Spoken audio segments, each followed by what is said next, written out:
This past November, Waterbury High School students were fortunate enough to travel to Alabama to participate in a Granville Academy 6-day Civil Rights and College tour. This trip gave students new insight into one of the most tumultuous times in our nation's history.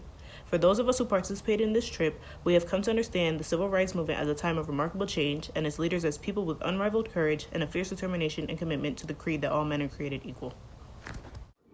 The past is never just the past. The past is the foundation for which we function in the present and gives us a perspective toward the future.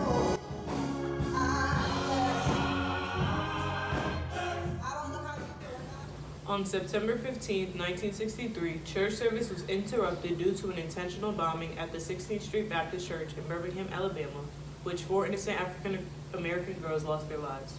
At least 14 others were injured in the explosion. 3 former Ku Klux Klan members were eventually convicted of murder for the bombing.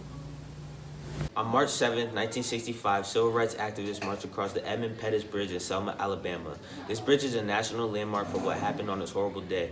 Bloody Sunday was the foreground of the beating of many African Americans because they were trying to vote. Currently, we are now allowed to walk across this memorable bridge without having to go through the horrors of those brave men and women. What I liked most about the trip was going to historically Black universities and seeing people that look just like me.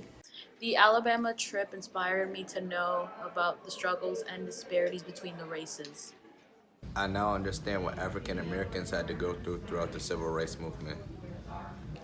I learned a lot from this trip, and I feel that a lot of schools should incorporate these educational experiences in their school curriculum.